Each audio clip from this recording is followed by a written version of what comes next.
Les saludo a todos cordialmente. En esta ocasión vamos a tratar el tema de medidas de dispersión. Vamos a revisar un poquito el material que está disponible en la parte teórica del módulo de aprendizaje correspondiente a esta sesión. Vamos a ver en primer lugar la definición de medidas de dispersión. Como su nombre lo indica, estas medidas me van a servir para saber qué tan alejados están los datos de mi media aritmética. Una cosa importante es que anteriormente habíamos visto las medidas de posicionamiento. Estas medidas de posicionamiento, si se recuerdan, tomaban en cuenta la mediana como su parámetro de comparación. A través de la mediana, a partir de la mediana, se comparaban las medidas de posicionamiento. Así, por ejemplo, el rango intercuartil comparaba a través de la mediana cuál era la posición más alejada en cuanto a los datos, ¿verdad?, que existía dentro de la serie. Mientras que las medidas de dispersión que vamos a ver ahora van a tomar en cuenta ya no la mediana, sino la media aritmética como su parámetro de comparación. Entonces, las medidas de dispersión en sí nos sirven para saber la separación que existe entre los datos con respecto a su media aritmética. Entre las medidas de dispersión, pues hay algunas que ya hemos visto a lo largo del curso, como por ejemplo el caso del rango. El rango, saben ustedes que es la distancia entre el dato mayor y el dato menor en la distribución. El rango me da prácticamente una idea de, digamos, el intervalo en donde están contenidos el 100% de los datos. Sin embargo, no me da ninguna idea acerca de datos intermedios, no me da idea acerca de, por ejemplo, si hay datos extremos y cómo se comportan los datos dentro de este intervalo. Por eso es de que el rango, por ser tan simple, una simple resta, no ofrece demasiada información a la hora de un análisis. Sin embargo, el rango se toma en cuenta y sirve para poder, por ejemplo, determinar los intervalos a la hora de agrupar una serie, ¿verdad? Entonces, pues tiene su utilidad, pero para el análisis no es, digamos, muy útil. Luego tenemos el rango intercuartil, que también ya lo habíamos visto dentro del curso, y que a través de sus diagramas boxplot podemos nosotros ahora sí inferir algunos criterios de análisis que nos pueden servir bastante. El rango intercuartil era de los que habíamos mencionado anteriormente, tomaban en cuenta la posición de los datos y no el valor. Por eso es de que su medida de parámetro es la mediana. En el caso de las demás medidas de dispersión no toman en cuenta la mediana como parámetro, sino la moda, como lo habíamos mencionado anteriormente. El rango intercuartil, como nosotros sabemos, es la diferencia entre el cuartil 3 y el cuartil 1. Y a través del diagrama boxplot, cuando nosotros vemos la longitud que tiene la caja, digamos, del diagrama boxplot, nos podemos dar una idea de qué tan dispersos están los datos. También podemos darnos la idea de si existe algún tipo de kurtosis dentro de la serie, dependiendo de la posición que tenga la caja del diagrama boxplot en nuestra serie de datos. Vamos ahora sí a unas medidas que sí no hemos visto en clase, pero que la vamos a ir viendo poco a poco acá en el curso para que queden bien claras. Vamos a empezar con la desviación media. Se simboliza como dm, ¿verdad?, por sus siglas. Pues esta medida, en primer lugar, nos da una idea de el promedio de las desviaciones que existen en una serie. Ahora, en estadística, una desviación es la distancia que existe entre un dato y la media aritmética. Para ello voy a adelantar un poquito el ejemplo que les tenía preparado, pero solamente para que miremos los datos y que comprendamos bien a qué nos referimos con eso de desviación. Aquí nosotros tenemos estos datos, vean, 5, 10, 20, 39, 40, 45 y 51. Yo saqué el promedio de estos datos y este promedio es 30. Luego estos datos los grafiqué en una línea, en una recta numérica, y cada punto pues representa cada uno de estos datos que están acá. Si se dan cuenta, 30 es el promedio, sin embargo no hay ningún valor acá que sea igual a 30. Sin embargo, 30 es el valor que está más o menos en medio de todos los datos. Y aquí lo señalé con una barrita, con una línea vertical. Si se dan cuenta, el promedio es menor a más o menos el 50% de los datos, y también es mayor a el otro 50% de los datos aproximadamente. Entonces, una desviación, dijimos nosotros que era la distancia entre la media y el dato que nosotros queremos tomar de referencia. Por ejemplo, la desviación entre 5 y la media aritmética pues sería 25, ¿no?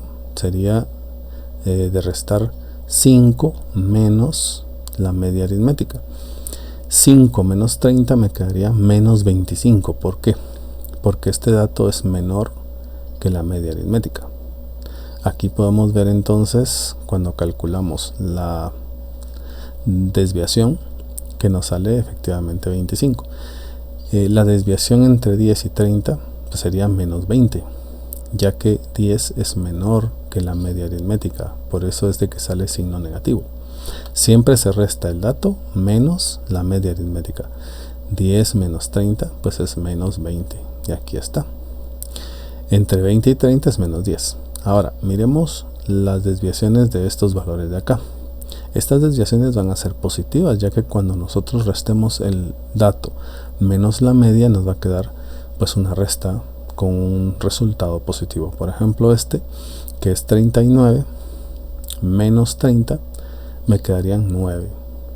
En pocas palabras, las desviaciones son las distancias entre un dato y su media aritmética. Ahora imaginémonos que agarramos todos estos valores y le sacamos el promedio, y eso es prácticamente la desviación media. O sea, la desviación media es el promedio de todas las desviaciones. Sin embargo, existe un problema, que la mitad de las desviaciones son negativas y la otra mitad son positivas. Si nosotros sacamos el promedio de esto, nos va a dar aproximadamente 0, lo cual sería un valor pues cerrado, porque no existe una distancia 0, ¿verdad?, de promedio entre todos los datos. Entonces no podemos contar con estos valores negativos. Para ello, lo que hacemos es de que cada desviación la convertimos a un valor positivo.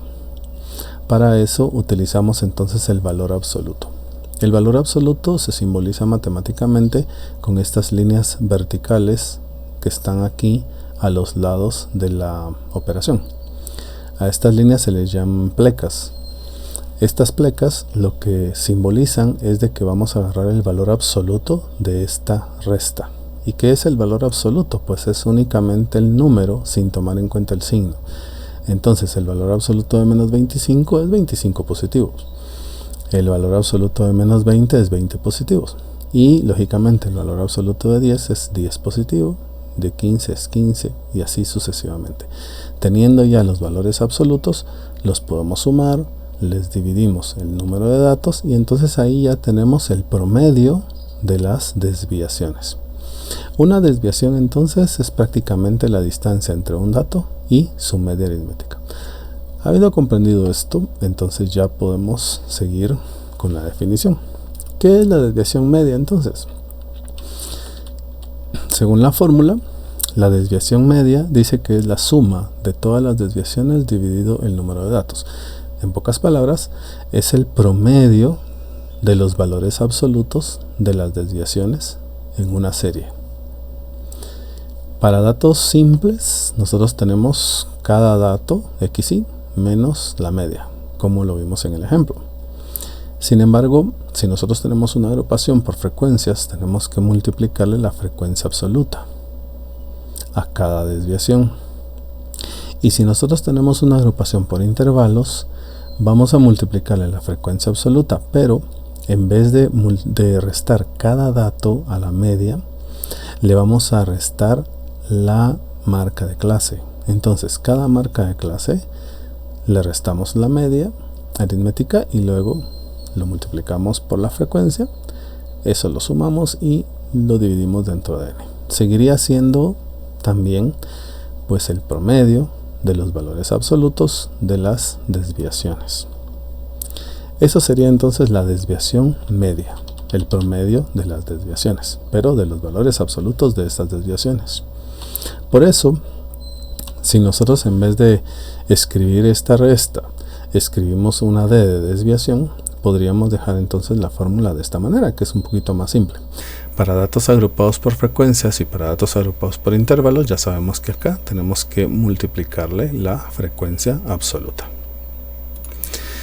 Eso es entonces la desviación media. Ahora, la desviación media tiene una desventaja, y es que, digamos, quitarle solo el número, solo el signo a un valor, pues a veces no resulta muy exacto, ¿verdad? Máxime cuando nosotros tenemos en la serie de datos tenemos valores negativos. Entonces en esos casos la desviación media prácticamente es inútil, no nos da un valor certero. Esta fórmula únicamente sirve cuando nuestros datos, todos nuestros datos son positivos. Si nosotros entre nuestros datos tuviéramos valores negativos, la desviación media prácticamente no nos serviría de nada. Para curar esta situación, pues en vez de quitarle solamente el signo a las desviaciones, se recurre a otro procedimiento matemático. Y eso es lo que hace la varianza. La varianza se simboliza con una s elevado al cuadrado. Más adelante vamos a ver por qué es esa s elevado al cuadrado. Pero ahorita centrémonos en este caso. Cada desviación la elevamos al cuadrado. ¿Por qué? En vez de solamente colocarle las plecas, es decir, ponerle el valor absoluto, lo que hacemos es de que lo elevamos al cuadrado, sabiendo que todo valor negativo elevado al cuadrado siempre va a quedar positivo. De esa manera obtenemos entonces acá solo valores positivos. Entonces la varianza prácticamente es el promedio de las desviaciones al cuadrado de una serie. Esto se puede simplificar un poquito de esta manera. Cada desviación se eleva al cuadrado, todas se suman y se le divide el número de datos. Entonces es el promedio de las desviaciones al cuadrado. Eso es prácticamente la varianza. ¿Cuál es la desventaja de la varianza? Pues prácticamente el valor que me salga no va a ser puramente el promedio de las distancias que existen entre la media y cada dato, sino el cuadrado de las distancias. Entonces, imagínense que me salga, por ejemplo, una varianza de 400.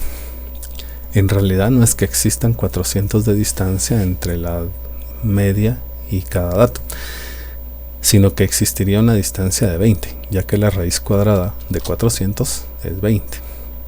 Esta es una de las desventajas de la varianza y por eso pues se utiliza para hacer algunos análisis en otras fórmulas, en otros teoremas, pero no se utiliza como medida de dispersión puramente. Se utiliza en algunos casos muy específicos, precisamente porque el resultado no lo da en la misma escala de valores de los datos, sino que los da todo elevado al cuadrado. Para curar esta situación, entonces al resultado le sacamos la raíz cuadrada y lo que nos da como resultado es otra medida de dispersión que nosotros vamos a llamar desviación estándar. En algunos textos también se conoce como desviación típica o estándar, y tiene como símbolo una S, ya no elevado al cuadrado, sino una S, precisamente porque Si la varianza es s al cuadrado, la desviación estándar es la raíz cuadrada de s al cuadrado, que sería solamente s. Por esa razón es que solo se simboliza con una s. Desviación estándar. La desviación estándar entonces sería prácticamente la raíz cuadrada de la varianza.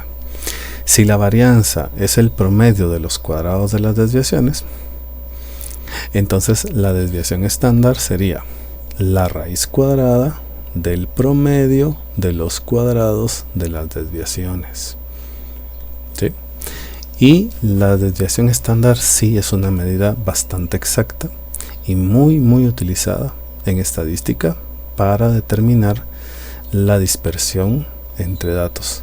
Podríamos decir que la desviación estándar o típica es la más utilizada de todas las medidas de dispersión. Sin embargo, para comprender su fórmula hay que dar como toda la historia, ¿no? Venirse desde la desviación media e ir modificando la fórmula hasta llegar a la desviación estándar. Lógicamente no metí acá formalismos matemáticos porque sería complicarnos demasiado. ¿Por qué es que es más exacto elevar al cuadrado que solo quitar un signo? Pues esto es un formalismo matemático, pero pues demostrarlo nos llevaría tiempo y no viene al caso en el curso. Por esa razón solamente lo mencionamos, pero pues no lo vamos a explicar. Para una serie simple de datos, la desviación típica o estándar sería entonces las desviaciones, es decir, la resta entre cada dato y la media aritmética elevado al cuadrado. Todo se suma, se divide dentro del número de datos y se le saca la raíz cuadrada. Como dijimos anteriormente, entonces es la raíz cuadrada del promedio de las desviaciones elevadas al cuadrado. Aquí está la fórmula un poquito más simplificada. O bien, si nosotros le quitamos a esto esta raíz cuadrada y solo dejamos lo de adentro, lo que estamos nosotros calculando es la varianza. Por eso, si calculamos la varianza y le sacamos la raíz cuadrada, esto también nos da la desviación estándar. Para una serie de datos agrupados por frecuencias, tenemos que multiplicarle la frecuencia absoluta. Luego multiplicarla por las desviaciones al cuadrado. Se suman, se divide el número de datos y se le saca la raíz cuadrada. Y para una serie de datos agrupadas por intervalos, entonces en lugar de cada dato vamos a tomar la marca de clases. Entonces a la marca de clase le restamos la media, a cada marca de clase le restamos la media, a esas desviaciones las elevamos al cuadrado, a cada desviación al cuadrado lo multiplicamos por la frecuencia absoluta y la suma de todos estos dividido el número de datos pues sería la varianza. Si le sacamos la raíz cuadrada nos quedaría entonces la desviación estándar.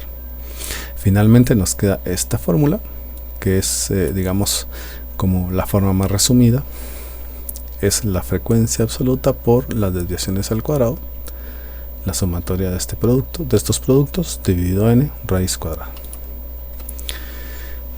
Esta, como les digo, sí es la medida de dispersión pues más utilizada y por eso es la más importante de todas y a la que le vamos a colocar o le vamos a poner más atención. Sin embargo, como dije anteriormente, para comprender la fórmula pues tenemos que dar toda la historia para más o menos entender qué es lo que estamos haciendo, qué es una desviación, por qué le sacamos la raíz cuadrada, por qué la elevamos al cuadrado, etcétera. Por último, vamos a ver el coeficiente de variación. Este en realidad es un promedio. Lo que a mí me indica este promedio es lo que me indica este promedio es la relación que existe entre la desviación estándar y la media aritmética. En pocas palabras, me da como porcentaje qué relación, qué distancia hay entre las desviaciones con la media aritmética. ¿Y para qué me sirve este coeficiente de variación? Pues imagínense que tengo varias series, varias muestras. Yo puedo venir y comparar con este coeficiente de variación, puedo comparar cuál de todas las muestras tiene más variabilidad.